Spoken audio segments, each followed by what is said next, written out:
Meeting of that minute. Well, we'll just jump right in. Let's just go ahead and get right to it.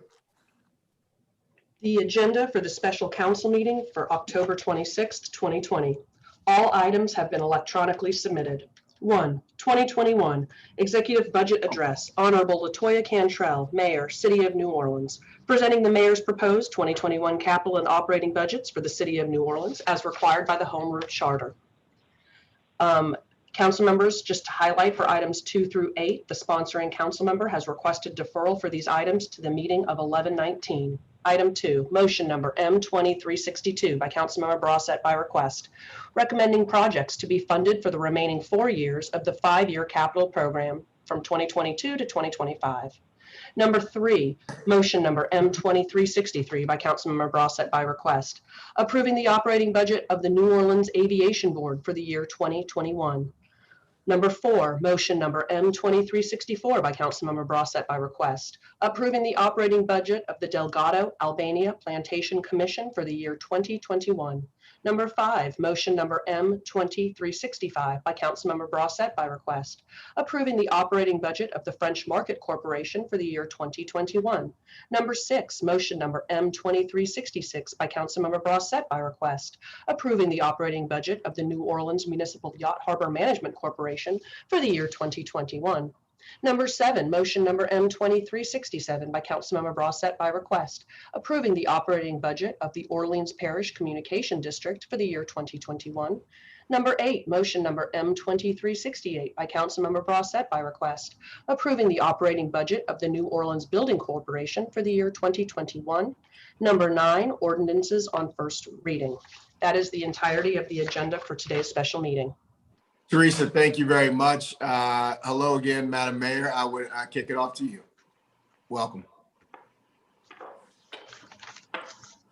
You have to unmute yourself, Madam Mayor.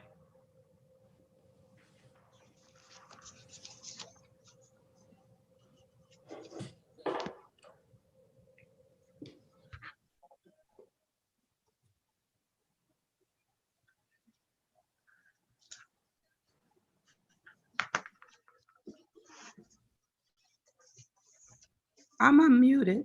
Nah, We can hear you. Yes. We can hear you. Wait a minute. Okay. And thank you, Council President, for your leadership in calling for this special budget meeting. Well, really for us to present the 2021 operating budget. I do have joining me this morning our CAO, Gilbert Montano. I have our CFO, Norman White. The entire budget team is with us as well. And Chad Brown, who is Gilbert's chief of staff, he will be kind of in charge of the slides and the presentation that we have prepared for you all. But before I get into the details of this year's budget presentation, I really believe that it's important that we examine the life-altering events that have challenged the strong and vibrant financial growth that my administration have worked so hard to develop, and in partnership with you all, the New Orleans City Council, and I appreciate that. You know, one of the things that I think about is like, how do we make sure that all of the hard work that we put in really to get us to where we were pre-COVID, that none of that goes out of the window? And I think about, and I ask that question as it relates to, of course, the budget, but also as it relates to the public health of our community. But I have to tell you that this budget that we're delivering today is doing just that, making sure that we are being reflective of the values of our city, but also the responsibilities that come with it, and particularly where we are right now. So we must now act decisively and responsibly to protect the gains that we have made.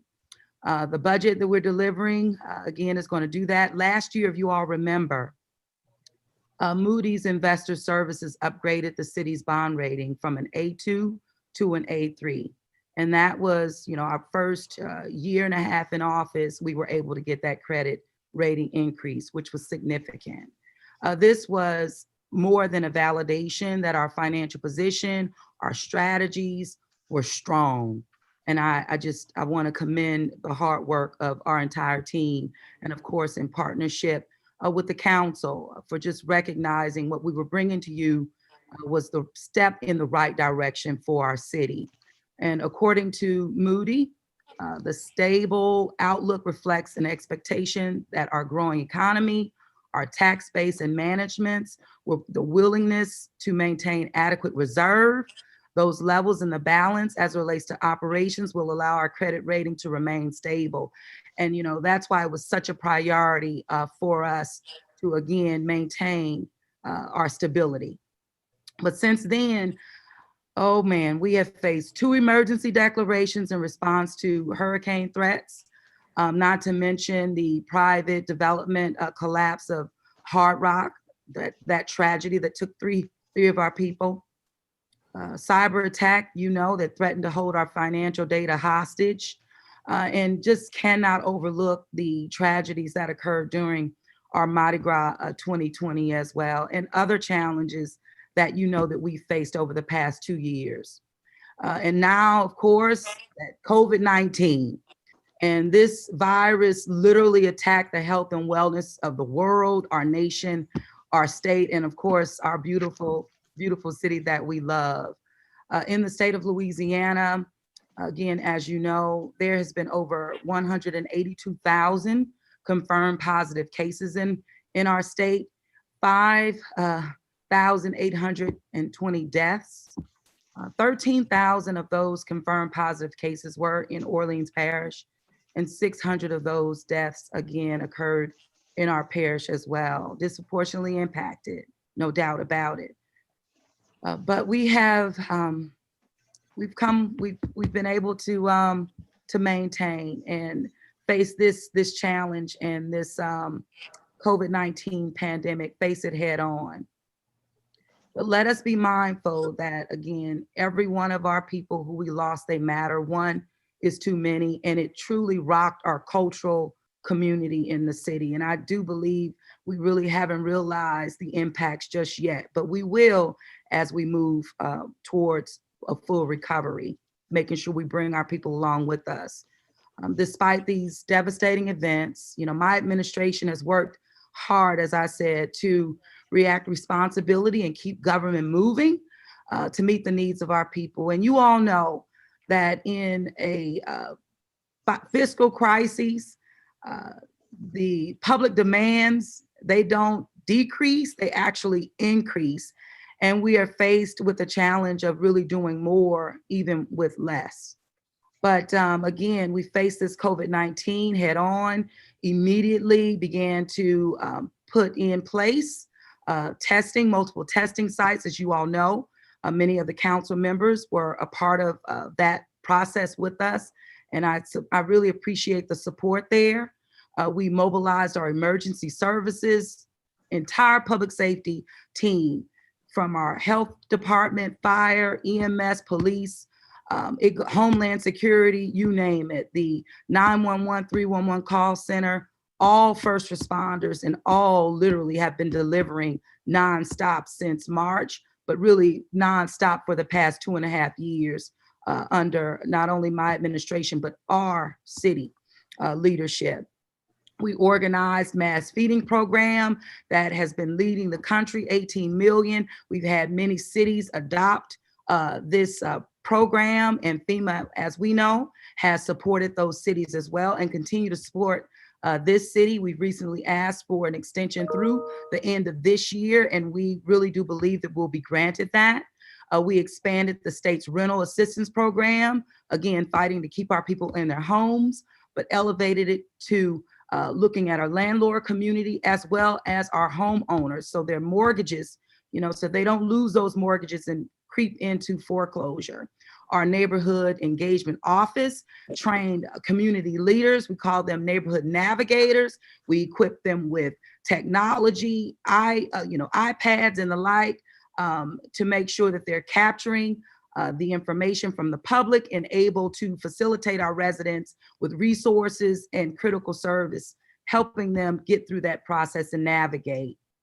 We discovered millions of dollars in dormant accounts As you know, we had to call together for the first time in decades a board of trust meeting, and that body, again, had not met in 3 decades. We released over $1 million in funds, some of which had not been touched in over a century, quite frankly. But again, every dollar counts, and we went the extra mile, as we should, to make sure we uncovered all dollars that we could.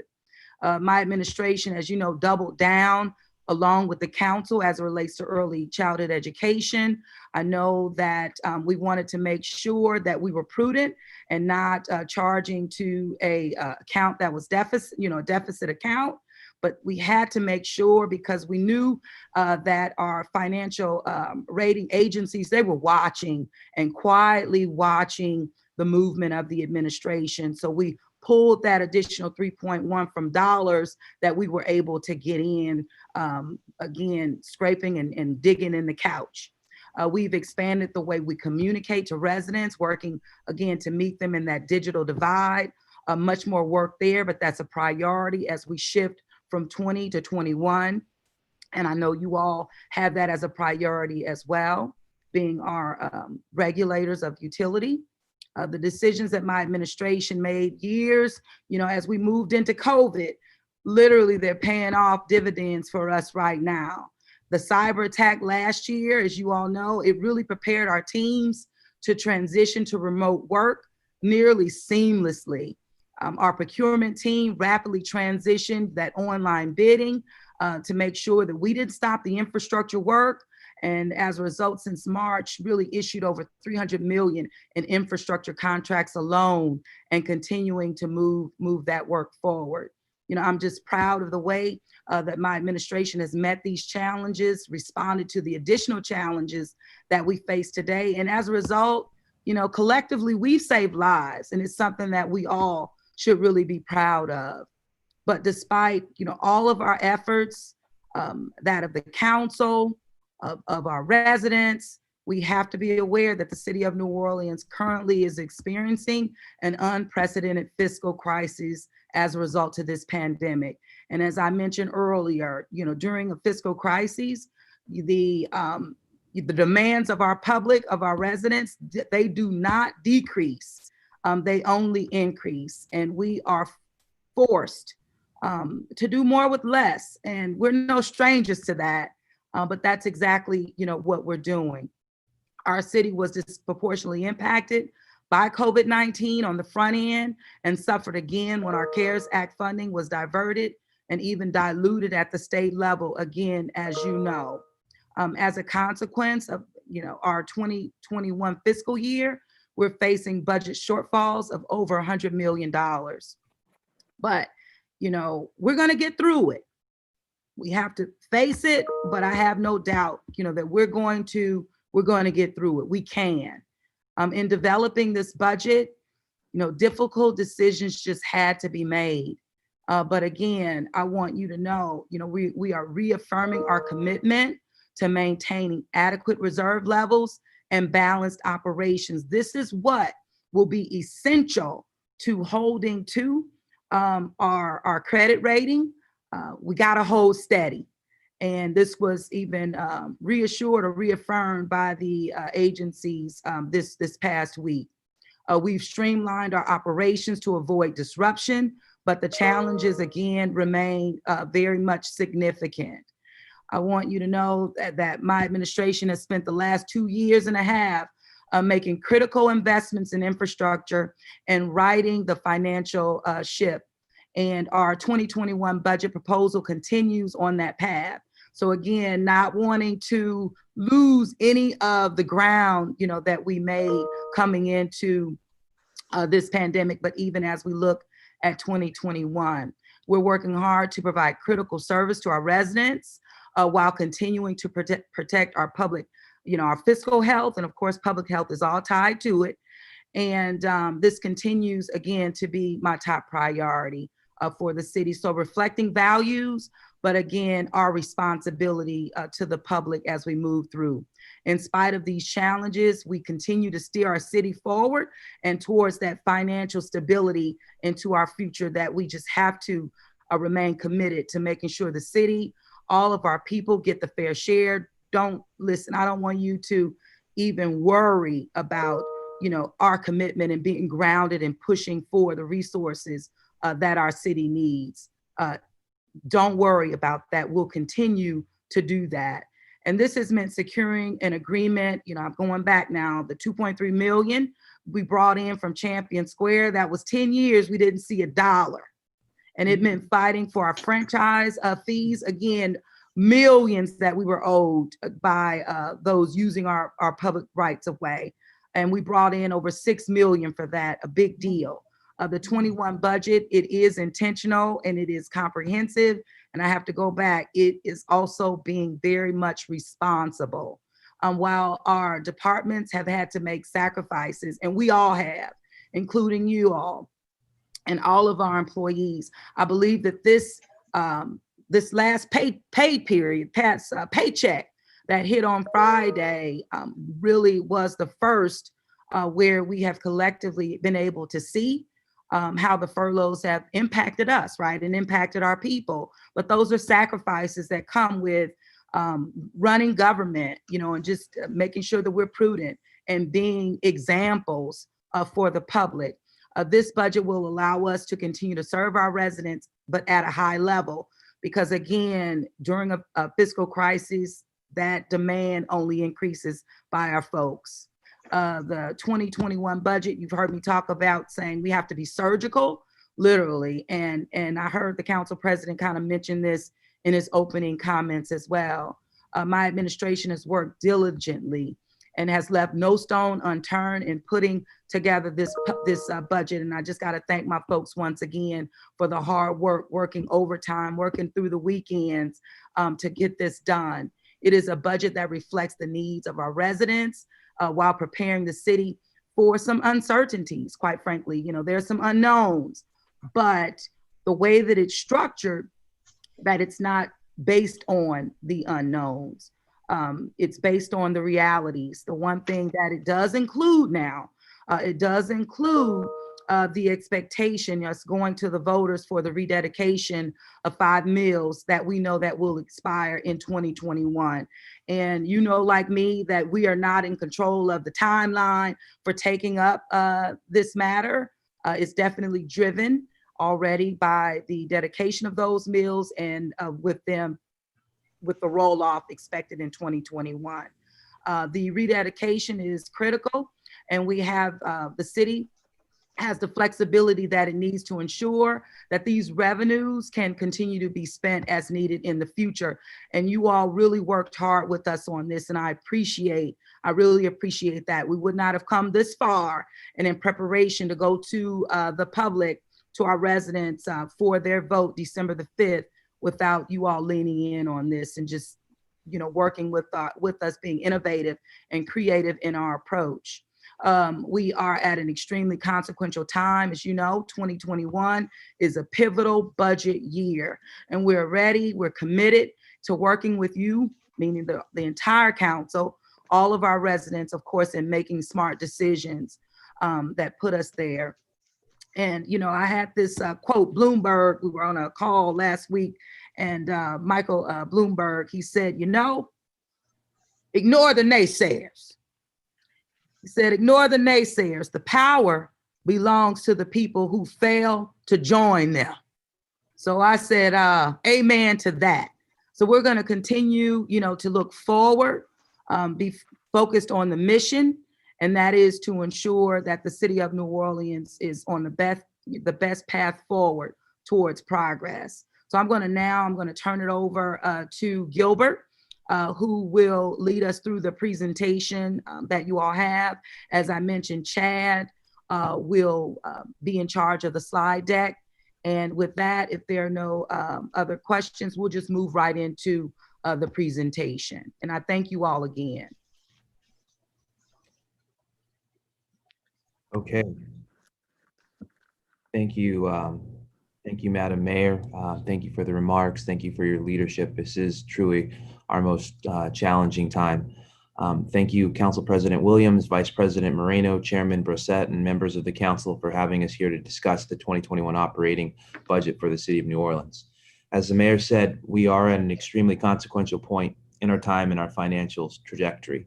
We must demonstrate that we're being thoughtful, prudent, and responsible with taxpayer dollars, while at the same time setting the city up for long-term stability in the midst of the COVID-19 pandemic.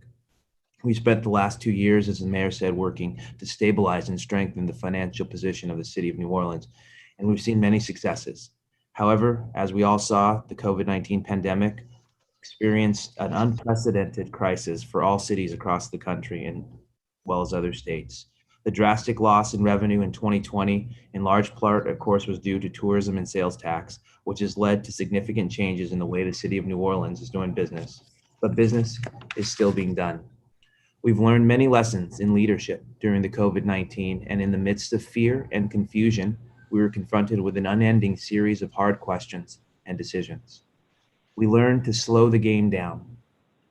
Great athletes are able to slow the game down, not necessarily add minutes to the clock, but understand the game well enough that they could anticipate what will happen before it happens. The mayor and our leadership team have done our best to prepare for the unexpected. We remain adaptable throughout this pandemic, but because we know that if you speed the game up, mistakes certainly can happen. As we've mentioned, and the mayor spoke of, we saw great innovations throughout our departments during this pandemic. Entire departments figuring out how to be successful working remotely the first time. Departments moving from providing almost all in-service person offering services to entirely online. Departments finding creative ways to engage our citizens where they are now through virtual meetings. Departments learning and leading to charge to save money and still deliver quality basic services. Now, as we look forward to 2021, one of the most important factors to consider is that the city will not be carrying a structural deficit into 2021. We've had the last couple of RECs, you've seen the dramatic decline in our revenue side, but not maintaining a structural deficit is a big deal. And the critical in maintaining the financial health of the city, both now and when we come to rebound. We are being conservatively optimistic for the 2021 year. However, as economic conditions change, we'll adjust our financial projections accordingly and have plans in place if economic recovery goes left or right. And I want to say that just once more because it's vitally important. This is still an unpredictable year. We've done our best to assume and forecast to the best of our ability using every advanced analytics that we know. However, it can go right or left at any period of time, and we're going to have to be ready to adjust accordingly. So although what we're presenting today is today, it may change tomorrow. For the 2021 budget, as the mayor mentioned, we asked all departments to make an initial 20% cut to their overall general fund budget. And based on our revenue projections, this was unavoidable necessity as the city continues to anticipate decreased revenue in 2021 due to the economic pandemic. So all departments proposed the 20% cut. However, it's important to note, and I want to articulate because the surgical cuts has been a theme as we've discussed. Not all departments absorbed the 20% cuts. Some were significantly more and some were less. And we had to be very thoughtful about that. And we understand that there's not complete equality when we're providing services. So our public safety agencies, of course, have the least amount of cuts. Police took approximately a 6% cut. Fire is approximately an 8% cut. Other agencies took up to 40% cuts. And it was intentional. As the mayor said, understanding our times and our current fiscal climate. As we make these other fiscal decisions, and one of the biggest pieces that we're going to address in the budget is the continuation of furlough days, as the mayor foreshadowed previously. Furlough days are an important and inevitable part of this budget, unfortunately, to stabilize our overall organization. So moving forward, and we will make the request, I believe, in early November to the Civil Service Commission to at least start the year with a continued furlough day for each pay period throughout the 26 pay periods of the year. Now, once again, we want to be a little bit more thoughtful about this. We are asking for an exclusion of employees making under $30,000 a year. It's important because we understand the challenges that those salaries can produce. And likewise, and this is an important part, we're also working with law and civil service to, if in fact we have some level of stimulus come over the course of the next quarter or two, we will be able to retroactively reimburse employees for those days that they did have those furloughs having to be taken out of their check. We understand that this issue was no fault of anybody. We're having to manage through it. And it's important that if we get the resources available, we will be able to reimburse our employees for those days that they have had to take the furlough day. Lastly, before the presentation dives in, and I would want to be just real thoughtful because I know how the workforce takes shared sacrifice like this. It's truly something that we're doing to avoid layoffs. So although it's painful, as everybody saw on their last check, this prevents someone from losing their job and having those tough decisions to come home and say, I no longer have a job anymore. And we understand that people will be upset and it'll be a challenge, but it's going to be temporary, and we're confident in that. As the mayor said, it does include the rededication package of the 5 mills, and that is an important element. Once again, as I'll highlight more clearly in the presentation, it is not going to be a tax increase.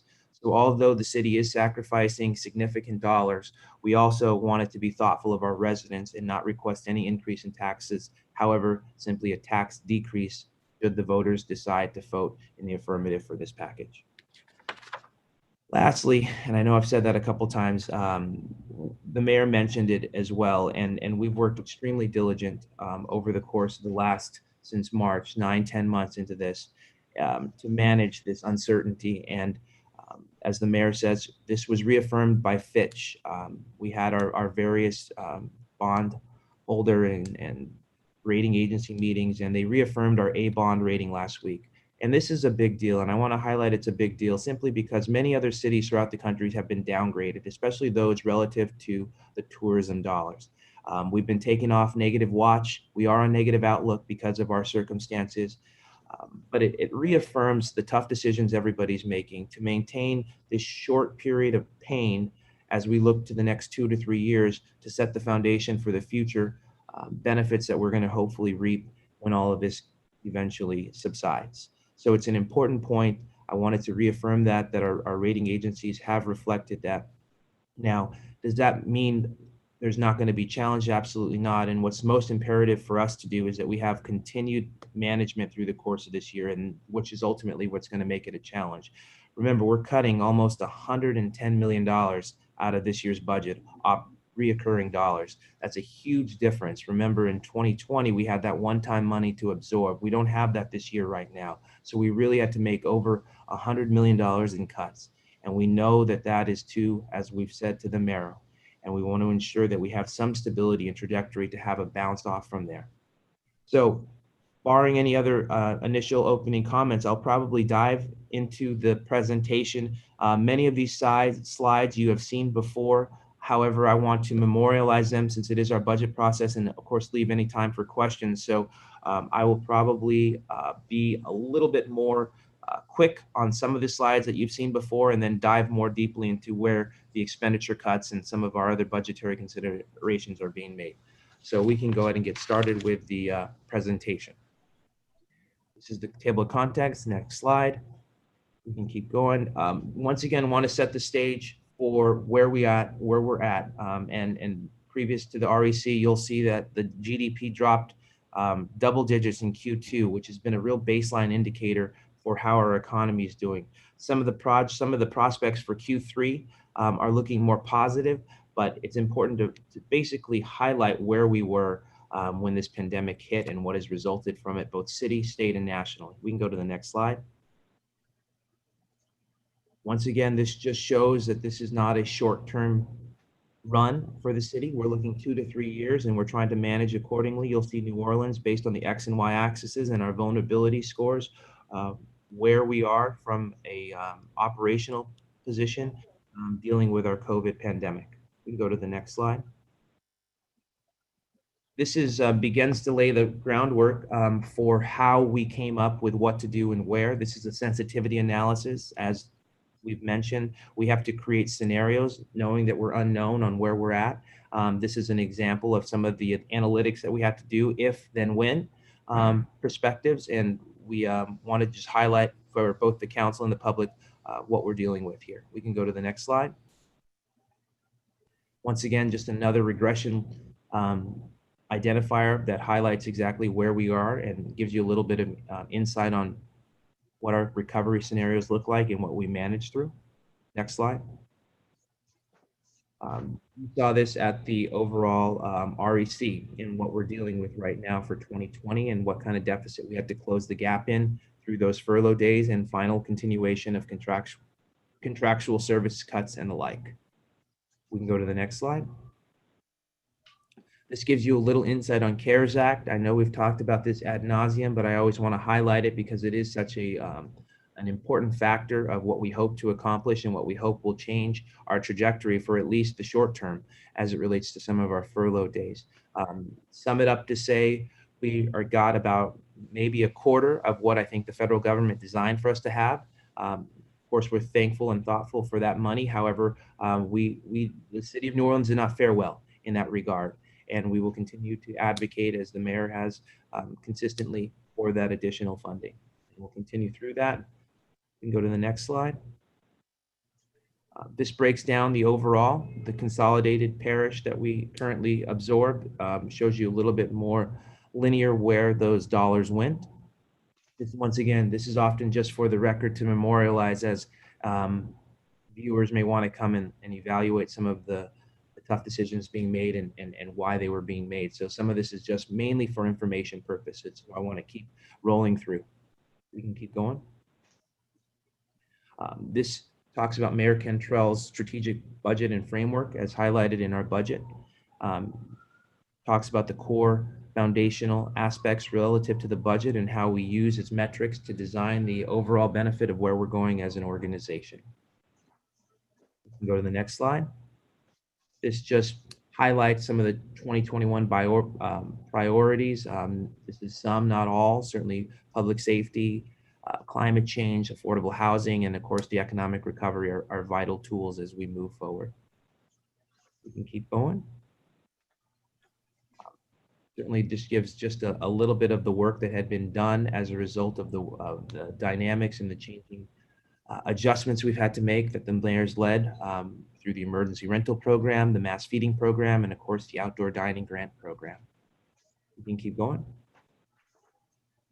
A couple more, the partnerships, the down payment assistance, all important aspects of how we manage creatively through this overall administration. We can keep going. Highlights some of her leading work in digital equity, green infrastructure, and the climate leadership challenges as she's in the C40 Mayors Leadership Group. Important long-term and short-term vitality aspects for the city as a whole. We can keep rolling. Want to dive into the budgetary considerations, as I mentioned, and I'll breeze through these as well because they have been shown and I've spoken about them many times. This talks about the expiring millage package that we have set for a vote in December and where and how we've consolidated some of the millages and why the importance of why we're highlighting the next. We can go to the next slide. And this really breaks down ultimately where we want to go for the overall proposed millage rates. I think we thought it important to prioritize, of course, our infrastructure, our maintenance, the combination of economic development and workforce solutions, housing, and then the vital importance between our libraries and our our early childhood education, all new to our proposed millage rate, as I've discussed and we've had thorough conversations about. I just thought it important to highlight as a comprehensive piece. We've always talked about certain parts of it. Now it's all come together, and we want to make sure that we're packaging it correctly because each budget piece has an overall effect, and this certainly is an important piece of it. We can keep going, Chef. This just shows about the tax decrease should the voters support this in December. It's important for the services that we need to provide the city, and it is certainly a continued tax decrease. And this is related to a Board of Liquidation vote coming in November that will lower the millage overall that allows this to happen. We can keep going. I want to just talk about some of the financial aspects that we've had to operationalize over the course of the pandemic and prior. We quickly instituted the hiring freeze, spending freezes, of course, the travel freeze, the proposed furlough days, contractual obligations. Almost $40 million was cut from our contractual services, and we're continuing to ask for a 10% cut to current contracts. The leveraging of some of our special funds, the shifting of operational dollars to the capital budget, consolidations of departments. You'll see this as a theme over the course of 2021. It has to be done as we manage more with less. And of course, some of those important long-standing city contracts, and we've always used sanitation as an example of that, and really diving deep into how we could better operationalize and cut the cost for the residents and of course our organization. This includes janitorial security contracts. This includes potential closures of cable, cutting off cell phones, just making every penny turn into a dollar the best we possibly can. And of course, leveraging our technology to provide that. Significant changes, of course, are coming for 2021. They have to. It's the operational ability for us to do. We have to squeeze every amount of money. If we're asking our employees to take furlough days, I know the mayor has directed us to make sure everything possible to be done is done.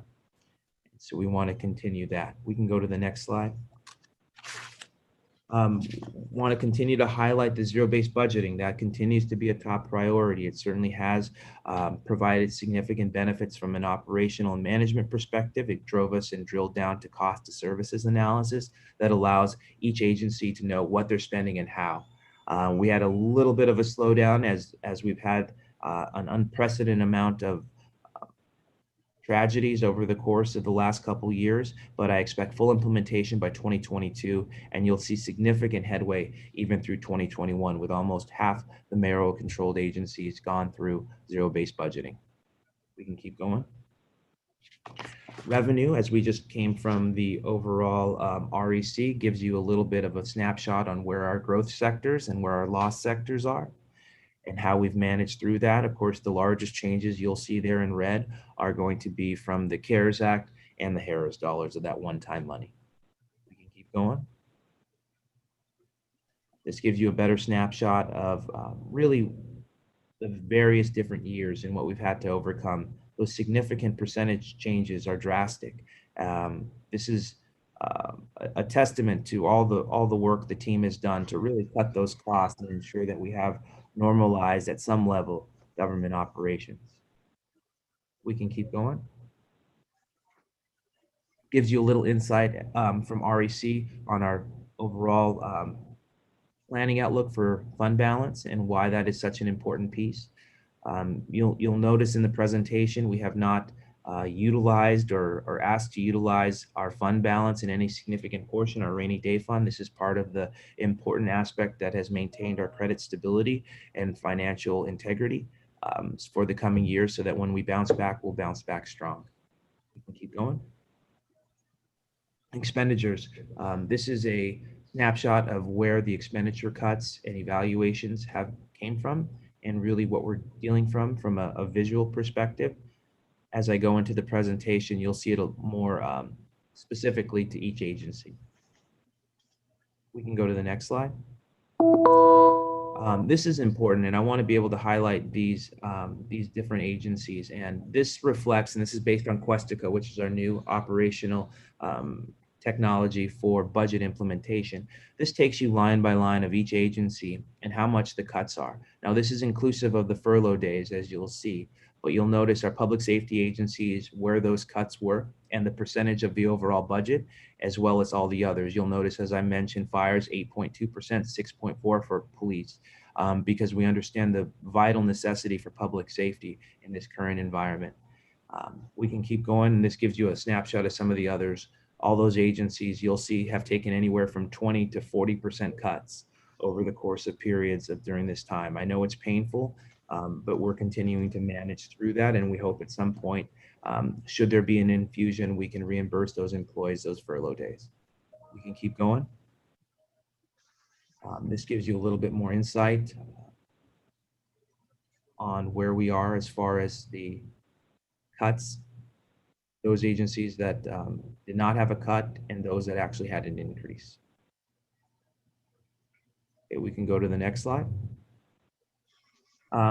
This is really the budget summary document, and I want to spend just a short amount of time highlighting really where we are as an agency in the package. Of course, this 2021 budget package is solid. As the mayor said, it's thoughtful, it's comprehensive, and it really takes into account the consideration, the challenges we face. The Control Administration has spent really 2 years diligently to stabilize and strengthen the fiscal position of the city while maintaining operational efficiencies. But much work is yet to still be done, and we realize that. As the mayor said, we're at a very consequential point in our time, in our city's trajectory. 2021 is a vital year should we maintain it. This pandemic, like many other cities across the state and country, has caused pain. And we look forward to 2021. Once again, it will not be a carryover of a structural deficit, and will maintain a lot of the financial health that we saw the first 2 years. We're being conservatively optimistic for 2021, and as economic conditions change, of course, we will change our financial projections and operations accordingly.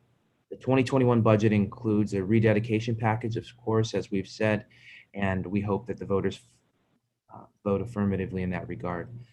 In closing, I wanted to surmise the overall budget, and of course, want to thank you, Madam Mayor. I want to thank our team. This was an absolutely imperfect process, and I appreciate that and understand all the dynamics that have went into it. As the mayor said, work was being done as recent as last night and early this morning for a whole plethora of reasons. However, frankly, this adversity brought out, I think, the best in our people. And as I mentioned previously, in the midst of this fear and confusion, we were confronted with very hard decisions and tough questions. And this allowed us to go beyond half measure. And I did find a quote that I thought fits within the budget, which is unique as a budget presentation, but I think it speaks volumes. It's from Winston Churchill, and he said, "Kites rise highest against the wind, not with it." And I don't think I've ever seen such evidence of this right now. So on behalf of Mayor Cantrell and our entire budget team, we officially submit the 2021 executive budget and stand for any questions. Thank you. Thank you, Gilbert. Thank you, Gilbert. I think maybe the council president stepped out for a second, so I'll take it from here. I have a couple questions, and then I'll turn it over to our budget chair. Gilbert, I think it's really important to show that obviously the furloughs that came, that was an option, kind of a last resort option. Can you talk about what you have done to reduce the cost of contracts in 2020 and moving forward in 2021? Sure. So I'll speak specifically for 2021. We had to cut almost $110 million in the budget. The furlough days will compromise about 25 million, so roughly a fourth. So it's a smaller piece of the overall pie that we had to cut. Contractual savings, as we've said, the cuts were around almost $40 million, and those continue to be withered away as we go and renegotiate those that are going to take a little bit more time. Certainly, that is a big comparison to the two. And then lastly, some of the overall consolidations and efficiencies have closed the gap for the overall budget. Now, I understand that is a painful piece in the last resort, but it does prevent the layoffs. Now, once again, we can't guarantee whatever happens come, second quarter or the like, if we have to actually close departments or lay off individuals, but we're being a little optimistic right now. We thought it prudent and best to start with the furlough issue. And once again, if things go another way, we'll be able to both reimburse those employees. And then of course, those employees under $30,000, we are requesting to be exempted. And Gilbert, let's talk about efficiencies. You talked about some consolidations occurring, but what about even digitizing things more? I mean, we still have so much paper that just is so right now needed in City Hall. I mean, but digitizing just the way we do business here, I think could lead to significant cost savings. You're speaking our language. Go ahead. Oh, no, go ahead, Mayor. She knows it just as well. Yeah, the councilwoman is speaking our language, and we do see a real opportunity and building in efficiency going digital. Even, it was kind of painful as it was when we got putting these big budget books together, was just another, example of how we can digitize our records and our processes. but Gilbert, you can speak to even ways that we've done it with this budget cycle. Absolutely. I think we can confidently say we've overhauled almost every technology system, both now and we will continue to make that a priority with the subset of ERP, BRAS, Questica, as I mentioned, is a brand new budget system that is going to give council and council staff the ability to read and see the actual expenditures within those departments at a really important level. And you'll notice your budget book is significantly smaller. And we hope eventually to go paperless in that regard because so much of it is online. And at some period of time, we hope to maybe even move away from the actual paper dynamics of it. It's being operationalized and certainly expanded throughout the city, and it does save dollars, significant dollars. And then most importantly, it creates these force multipliers of efficiency. Absolutely. And it even ties to our resiliency and climate plan, right? And ways that we can be more efficient to minimize greenhouse gas emissions and the like. So it's a win-win-win and from my perspective all around, council member. Thank you. And either one of you, Mayor or Gilbert, my next question, because I know that there's a lot of questions and curiosity around this, but Gilbert, you had mentioned that on the furlough days that, obviously right now it's going to be one per pay period, but that could change based on our finances. So is most of this kind of dependent on maybe stimulus money coming down from DC that'll be that determining factor, or are we waiting for some type of uptick in just whether it's sales tax or what is it? I'm just kind of trying to figure out like what could be what we're really waiting for here. Well, it's really all of the above. It is pushing for the CARES Act money that the state has already, received, and focusing on that fourth tranche. We see some opportunity there. It's absolutely hoping for and pushing for additional stimulus dollars coming from the federal government. And with our focus on that process, ensuring that those dollars come to Orleans Parish and not through the state of Louisiana. Also, it's looking at an increase in revenue. Right now I'm provided every day with 3 scenarios, we call it A, being if we regress, if we have to close the city down in some aspects, as it relates to COVID, that's an immediate impact. If we B, stay the same, which is, and Randall kind of spoke to this, as we've seen the city open back up, we see some highlights there. And if we continue on that path, then it takes us to C, meaning revenues, an increase in revenue, seeing growth there.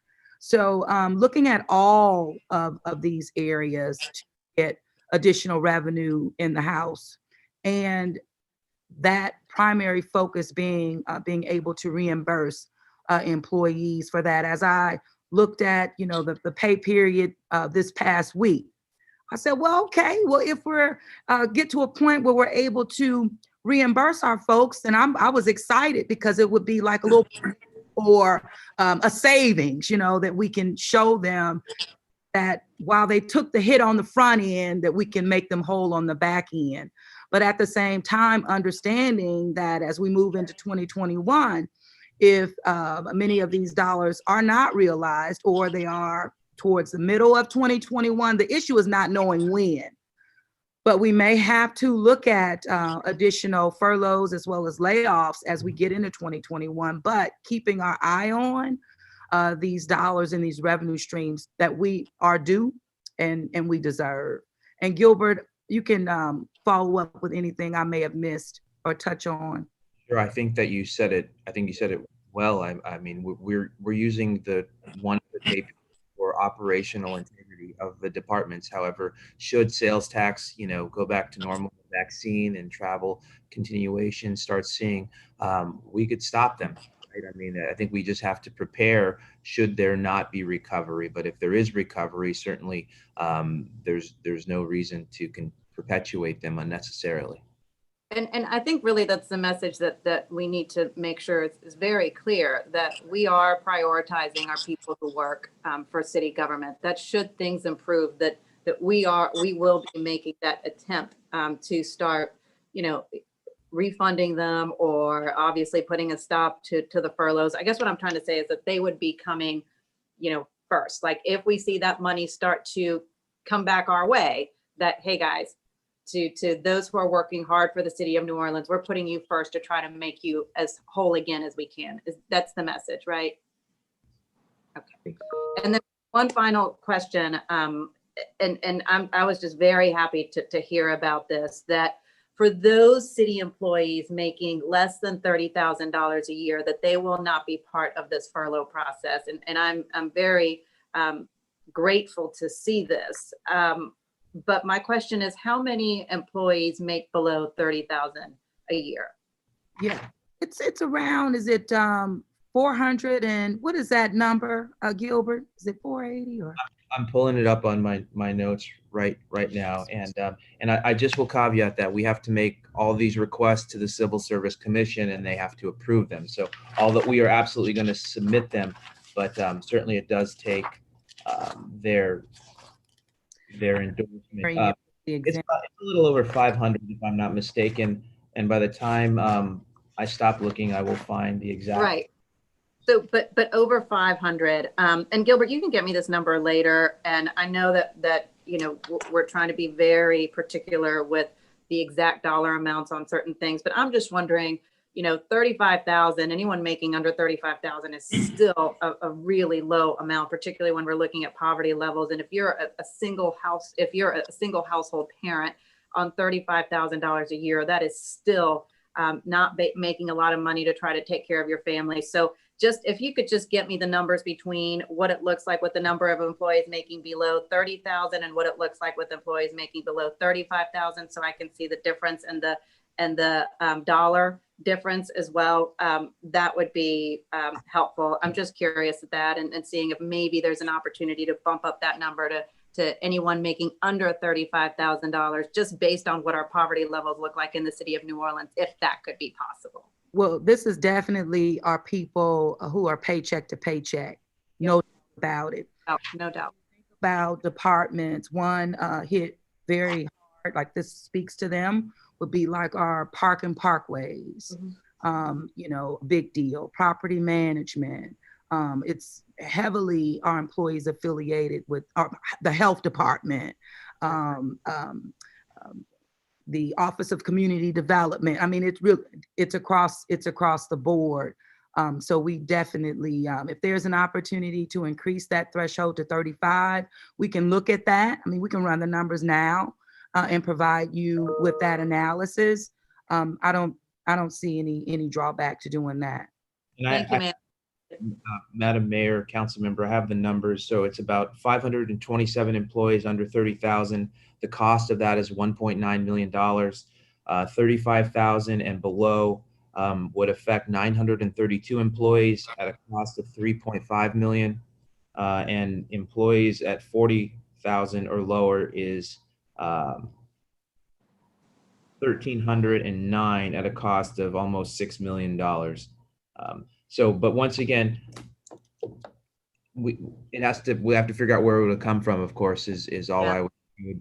I'm happy to work with you, Gilbert, to see if there's another place where we can find another $1.5 million, just so that we don't impact those additional 400 employees or so, that if we make the threshold 35 and under, because that is still, like I said, for a single family, a single parent household, someone with a family, that is really tough. And that is absolutely, as the mayor said, that is paycheck to paycheck. Every single dollar is so critical for these families. So I'd love to work with you to figure out if we can find, I know it's going to be tough, but that additional 1.5 million to see if the furloughs could not impact those making 35 and under. Yes, ma'am. Madam Vice President, thank you. President. No, I'm glad you did. In fact, you asked more or less all 6 of my questions better than I had them written on my page. And I had a question about that extra 5,000, that $35,000 mark too. Whatever I can do to assist because someone earning that amount, as the vice president has said, as the mayor has said, that is still, they're still in a very critical window of not being able to provide adequately for their family and very close to poverty. So, I mean, I would love to try to figure out a way not to affect those. You all spoke about those three categories, Mayor. And one area you brought up was regress. And I was wondering if either you or Gilbert could talk about, I'm a glass half full fella. I'm very optimistic, but when you look around what's happening around the world, there are a number of cities like ours that people tend to visit, like Florence, other parts of Italy and Spain, that have had very, very serious upticks. Can you all talk to us about your thoughts if we are in a situation of regress, at least before there's a vaccine that is scaled out for all populations? Yeah, so in regards, to regression, it's closely tied to our phased approach to reopening the city and trying to create that balance in terms of public health and opening back up our economy. We continue to be on the right path. Of course, we're always looking in the rearview mirror in regards to the rate of spread and the impact COVID has on the community. This week, following the weekend, we'll see where the numbers come in. But as I was briefed this morning, we're still very, very hopeful and optimistic that we will proceed without any levels of regression. But that speaks to, again, 3.3, the phased approach with 3.3 that is supposed to come into play on the 31st, which is Friday, and having to look very closely at where we are today versus further easement. And I will be following up with our public health team, not only today, but as we move through the week. And Councilman, as I see it right now, that we will probably push back the 3.3 start until after this weekend. 3.3, we had planned for bars to open up at 25% capacity, just to give you an example of what that would mean, to the city. But coupled with Halloween, coupled with, how we are, in our city and what we've been seeing, it seems it may be best for us to hold off 3.3 until the following week, but that is not confirmed as of right now. But that is where we're putting good thought into. Based on other cities, the city of New Orleans remains really an island, not only in the state, but as we look at the nation. We're one of a few cities that have our kids in school from pre-K through 12th grade. That's not happening in many cities across the country, but it's happening here, yet we're continuing on the path of progress. So looking at all of those indicators, and then also looking at the visitors and looking at the rate of travelers coming into MSY, and we look at that weekly. And so we saw our greatest uptick last week and the following week. And as of today, we're still resting around that 70, being down about 70%, which is an uptick. So we're seeing progress. We're seeing it on both fronts, but it does have to give us some rate of pause to not get ahead of ourselves to slip back into regression, because that will hurt us more. And that's what we're seeing from other cities across the country. Those that had to slip back in and put those restrictions back into place, they're having a harder time of turning it around. How closely does an uptick in travel into MSY correlate with our uptick in rate of spread in the city of New Orleans? Do we have any data on that? So based on the last 3 weeks, and we've seen that uptick in travel, we don't see an uptick in the rate of spread based on that travel, if that makes sense. but it's Okay. something that we'll continue to measure, especially if we see more visitors coming our way. But that's only one indicator in terms of MSY that we use. Of course, the hospitality industry, they're really working to track the people who are driving in. So we're working on that front too. Getting data from New Orleans and Company, as well as data from MSY on a weekly basis. Thank you very much, Mayor. Any other colleagues wish to weigh in or have questions? Councilmember Brissette, Budget Chair, and then Councilmember Palmer. Thank you, Mr. President. Mayor, thank you for your leadership and dedication during these difficult times, and that of your administration in trying to keep working with us in conjunction to keep the city on a steady financial footing. Question related to the 20% cuts. How does the administration plan to meet the critical government services, whether it's investment in people or infrastructure, with the 20% cuts? And from our conversation with Gilbert and Norman last week, just could you give us a picture of what would department consolidation look like? Okay, so one example, and I can, your question is pretty loaded and we can go back to the data, but the graph, I think that was put up in the presentation in regards to showing you rate of cut, like with various departments. What the percentages, yeah. Exactly, and you can see it's a range. Some are taking less than, like police, 6%, 8%, but even when you look at other areas, is an upward of 40%. But being very methodical in our approach of where we would make those cuts, so that we would not impact basic city services really on the ground. So that's why you saw with public safety, how we have to manage around that. Even as it relates to the biggest one, and I get excited about, is the 350 employees that we exempted in the furloughs in 2020, specifically because they're tied to grants and federal grants, so that we don't regress in making progress in our spending of federal dollars, because we don't want to lose them. And even Right. my last most recent meeting with FEMA on Friday is pushing our administration even harder to get notices to proceed out the door that are dollars tied to the deadline of 2023.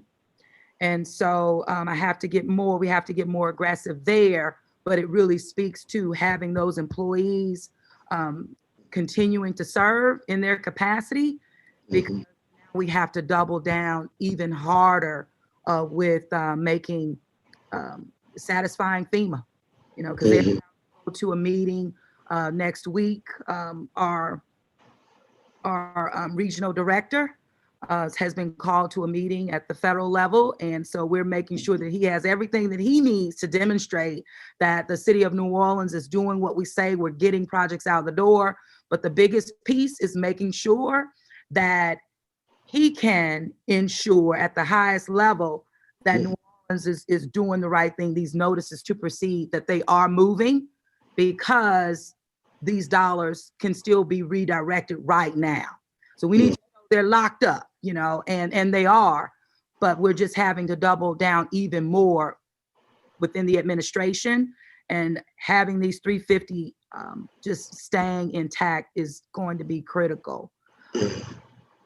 Other areas, I will allow Gilbert to speak on them, but my focus is on this 350 very significantly. Thank you, Mayor.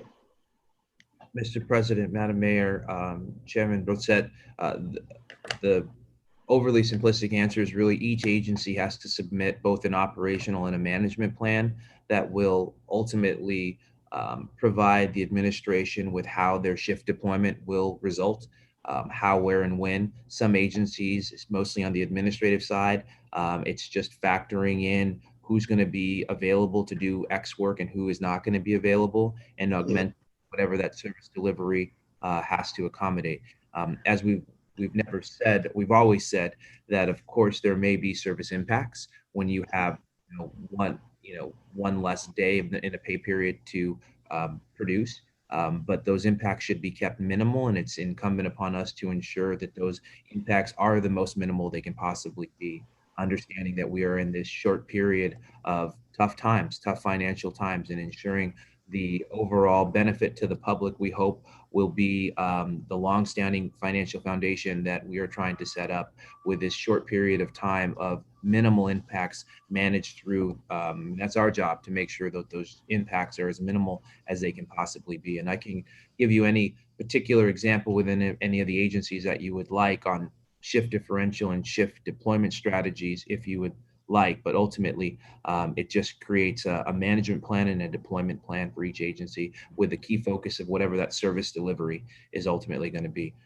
To speak on your second question, consolidation is a vital, important aspect, especially as we do more with less and figuring out where you have duplication of services. I think you're going to see a lot of opportunities in our Office of Business and External Services, maintaining that the public receives whatever they are going to the office for, whether there's whatever the sign on the door is irrelevant to them if they need a building permit or XYZ, and really focusing and highlighting what that actual outcome is that you're trying to accommodate for the public, and consolidating agencies as the like. We're also having discussions now, preliminary discussions with potential public safety discussions. And I know that those are going to have a lot of work, and we don't want to be hasty in that regard, but discussing between EMS and the fire and what their services that they deliver, I think it's something that we have to get serious and discuss a little bit more to figure out a way to best overall provide the public with the most adequate amount of service and still maintain the fiscal health of the organization. It's a very large city to have two separate departments in that regard, so we're certainly evaluating that. Once again, we'll follow the data and follow the numbers and understand that the change could be hard or the change may not happen. It's just something that we have to evaluate. And then, of course, as we mentioned, those really long-term contracts that have significant costs, we really have to start looking very closely at them and be willing to, move past some of those historical benefits that we've all had as it relates to sanitation or some of the other issues. Now, all those continue to be worked on. Those were part of the budget reduction plan in April, and they continue to be prolonged through the beginning of this year. And we hope for punctuation at least by 2021, so that we can realize those savings, if in fact it does turn out to be an efficiency and a savings. So thank you, Gilbert. You just probably answered my question on that point of contractual review. My question was, when do you expect the contract review and adjustment to conclude that you mentioned in your opening presentation? I think the mayor wants us to do it yesterday, and we're trying to advance that as quickly as possible. We know there's a lot of pieces to some of those contracts, especially in sanitation, relative to, sewage and water board does the bill. We have recycling. We have two different companies. We have long-term leases. There's a lot of different pieces relative to that. There's, a lot of thought that has to go into it. And we want to be thorough in that because we want it to be for the long term potentially and have the lasting benefit. And I assure you, and I know that we'll commit that any of these major heavy lifts, 99% of them are going to require council approval, council evaluation, council oversight at some level. So it's a partnership, and ultimately we'll be at the table with you all throughout. Thank you. And lastly, I just want to touch on what has been stated relative to the city's just due of CARES Act dollars. What has the state's response been to the request of reimbursement money that should have been sent to the city initially? And has there been any more progress on that? I'll defer to Mayor unless you would like me to take that one, Mayor. Yeah, well, we, Gilbert and I, I'm sure you follow that, did go to the Appropriations Committee a couple of weeks ago, just to present the state of affairs here in Orleans Parish, but also we're advocating just for municipalities across the country that are in a similar situation with the rate of expenses and also looking at the lack of reimbursement. Mhm. It's important for us to do that because although it was painful, I have to say, but it was important for us to put it on public record because immediately it began to educate our public, our residents, about how we are not only fighting on their behalf, but how we're not getting the fair share of those dollars. We know, and it was a slide also that was presented to you that you could go back to with our tranches based on what we submitted, based on what we received back, based on, what's still outstanding, over close to 100 million, that we still 123. But the fourth tranche, we were focusing on that fourth tranche because the rules that were at play were not at play with the last fourth tranche, but it still seems with the formula, we'll make out a little better. But it's not it's not penciling based on what we have submitted and what was already kind of approved. What we've submitted, those expenditures have also been approved. Gilbert, you can speak on the formula. I know that Darden talked about with the fourth tranche. We're still, we're optimistic about that, but still low in regards to what we stand to receive.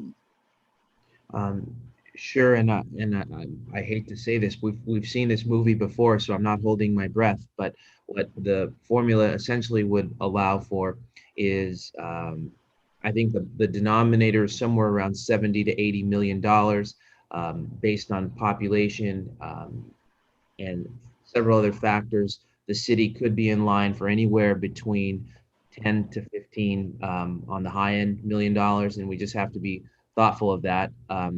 But there is a whole legislative process. So once again, we didn't build any of that into the budget, but that's essentially the portion. I think 3 parishes qualify for significant additional dollars: Orleans, Jefferson, and East Baton Rouge.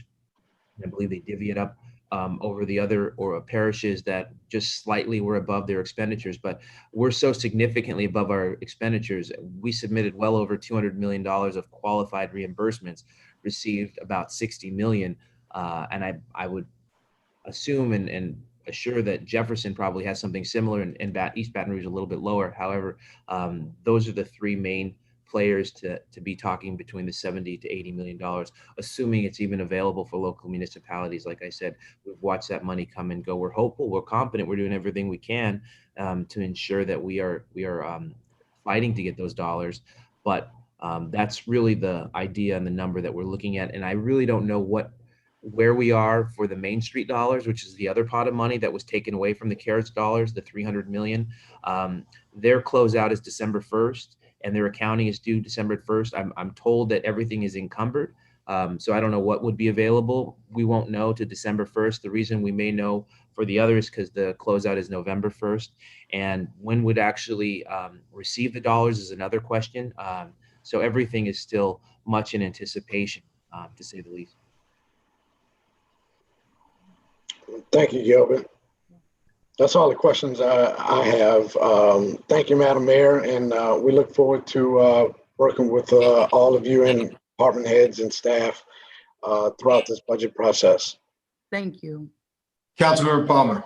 Thank you. I just wanted to thank you, Madam Mayor, and your entire team. It's been, I know this has been a lot of moving pieces and it's been incredibly difficult work, but I feel very pleased with the level of communication that our team has had along every step of the way, and in terms of what cuts are going to look like and how we can participate in that. And I just want to thank you for that. I know there's been a lot of angst during this period. With that being said, though, too, the budget that we're receiving, Gilbert, I know you had some key changes when we talk about the courts and the outside agencies and cuts to their budgets. And I know the same level of communication that you have given to the council, you have also given to these outside agencies in terms of communicating to them that they're going to have to be cuts across the board.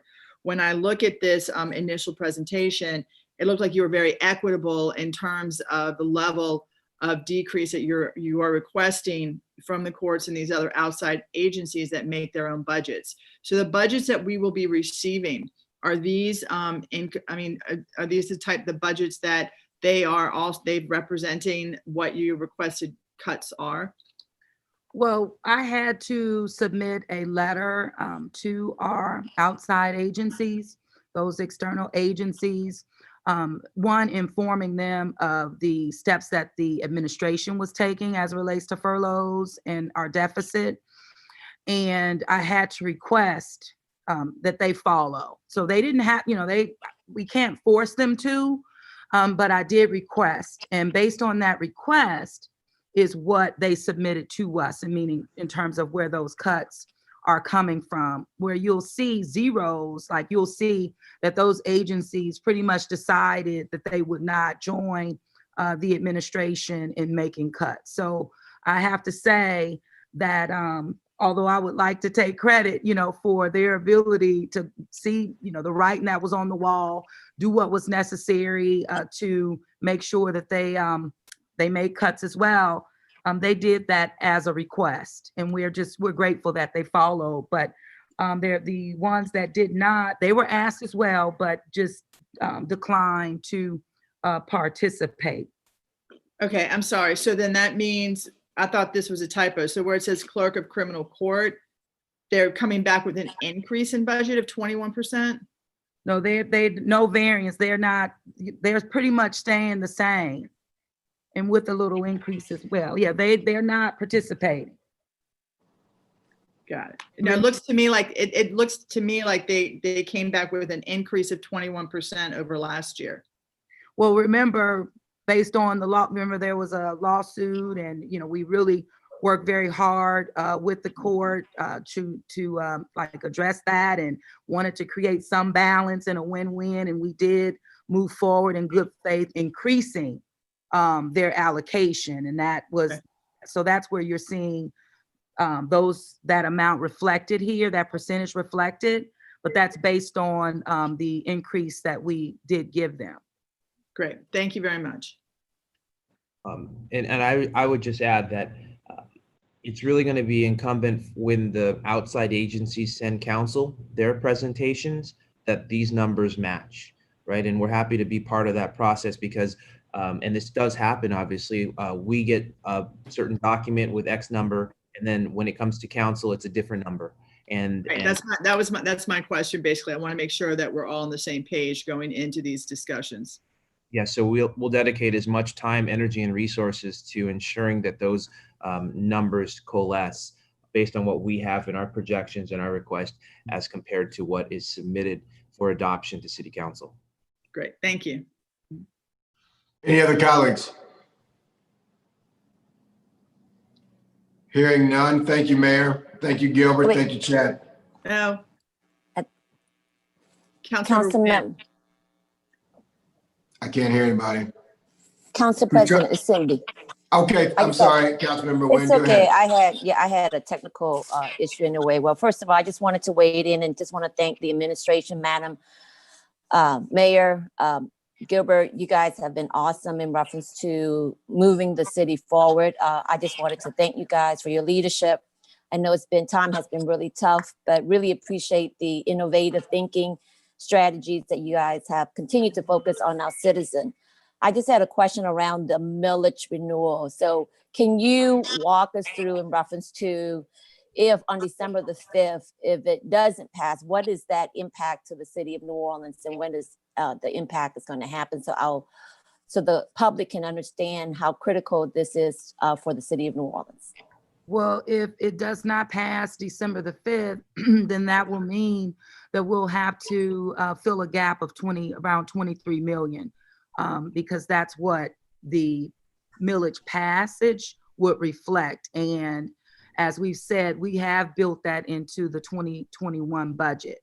So it would be an immediate impact to our operations in 2021, unless we're able to fill that gap. Thank you. I'm done, Mr. President. Thank you, council member. Well, thank you. Anyone else? Mr. President? Councilmember Banks. Thank you, sir. And two, let me join the chorus in saying thank you all for trying to come up with a budget that will get us through this. But I want the public to be very clear that we need to be very intentional on doing all we have to do to make sure that public safety happens, to make sure that all of the services that we can provide are provided, and to those outside agencies, they need to be very aware that this is going to be a cut that everybody needs to be absorbing. There are no sacred cows here.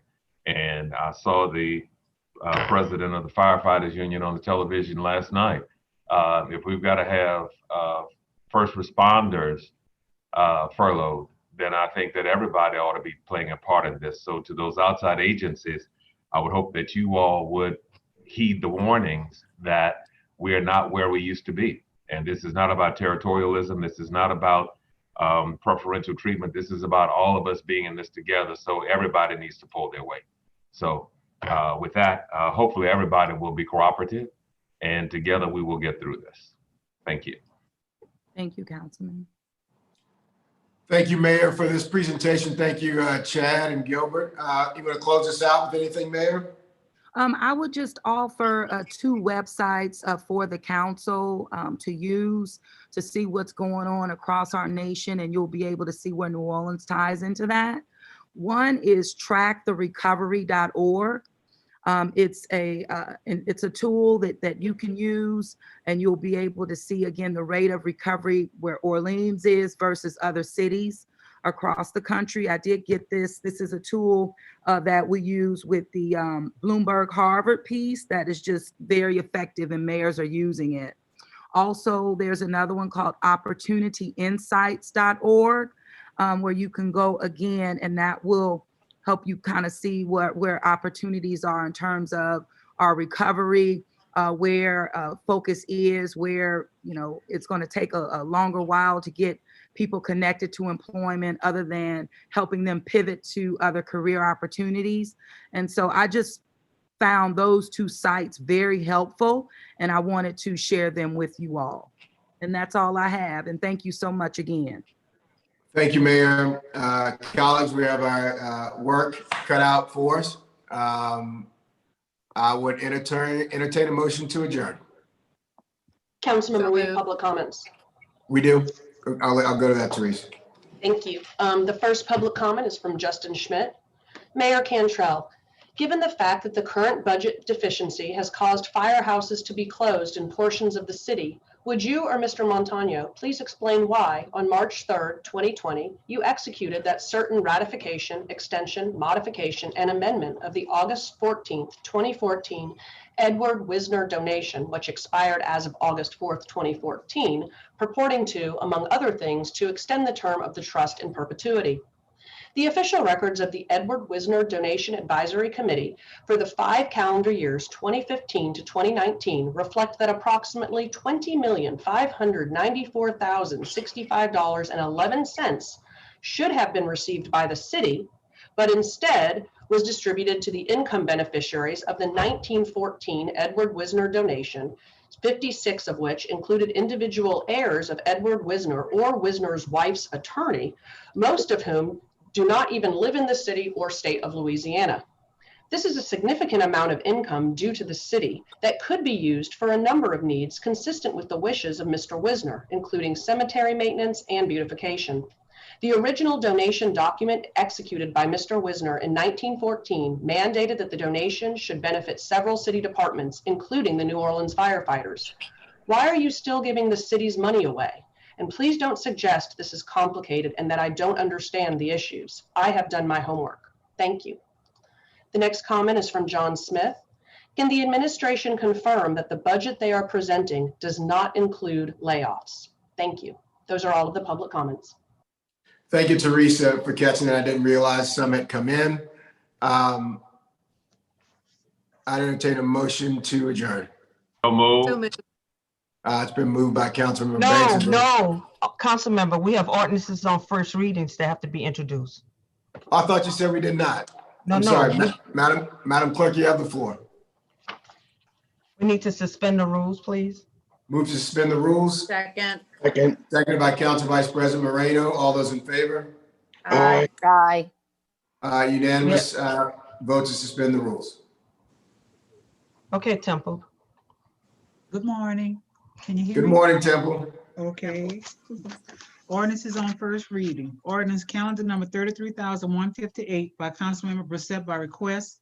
An ordinance relative to the levy of ad valorem taxes upon the assessed value of all property, real, personal, and mixed, subject to taxation in the city of New Orleans, and to the levy of ad valorem taxes on property located in special development and security districts in the city of New Orleans for the year 2021, to levy millage rates for the year 2021, to reallocate the tax receipts for a state millage and otherwise to provide with respect thereto.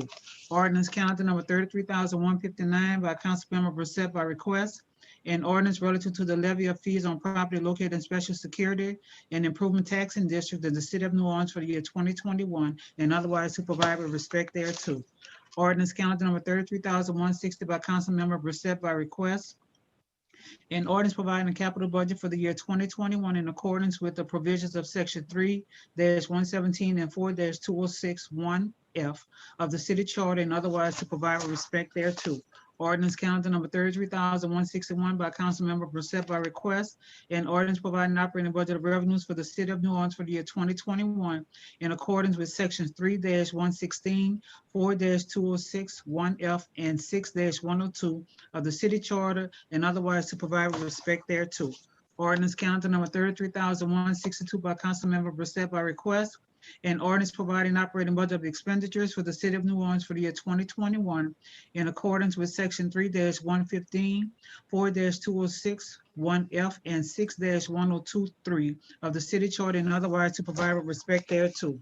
Ordinance calendar number 33,163 by Councilmember Brissette by request.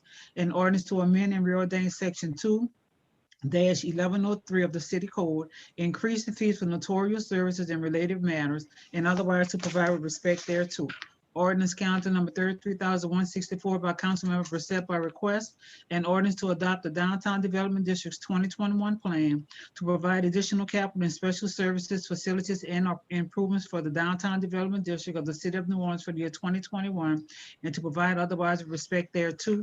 And that completes all the ordinances on first reading. Now we Thank can you, Ms. adjourn. Temple. Second. All those in favor? Aye. Aye.